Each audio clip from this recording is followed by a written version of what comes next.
Of FBI agents, forensic experts, and investigators are working on a farm property 9 miles south of the city of Bardstown. They're still searching for clues related to the disappearance of Crystal Rogers. Here's what we know at this hour. According to investigators, the last place Crystal Rogers was seen, according to police, seen alive was on the Houck family farm 7 years ago. It's a farm owned by Brooks Houck's mother. Right now, an FBI mobile command center is on that property. Dozens of agents are there, along with Bardstown Police and the Nelson County Sheriff's Office. WHAS 11 Shay McAllister is back for another night tonight covering this all. She is in Nelson County, and I know, Shay, you've been seeing a lot of activity. How would you describe what you've been watching today?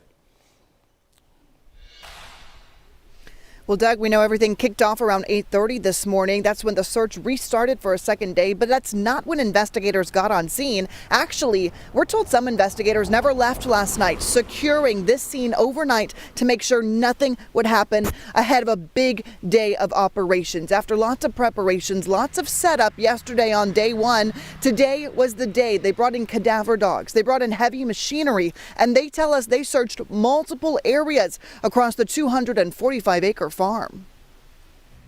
On day two of the search at the farm, special agents came and went from the property.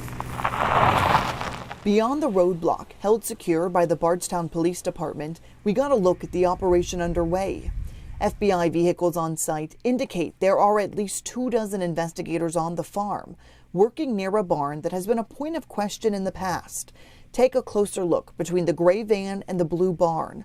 You can see a green and white tent, a sign investigators could be working beneath the earth right there. The Ballard family tells us they have had questions about that barn and what happened around it for years. It was on the property the summer Crystal went missing, unlike the newer, bigger gray barn, which they say was built more recently. And that isn't the only focus on the farm.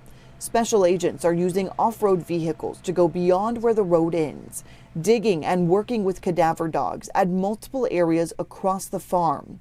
Trailers used to haul the heavy machinery onto the property now wait empty.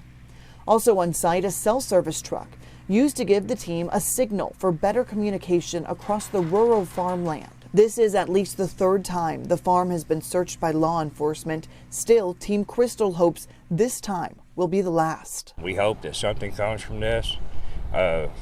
With us, Team Crystal and everybody else searching, we have searched almost all the lands around here, but we've never been able to search on the property. With multiple evidence trucks and teams on site, they are hopeful this team of investigators will find a missing piece and finally close the Crystal Rogers case.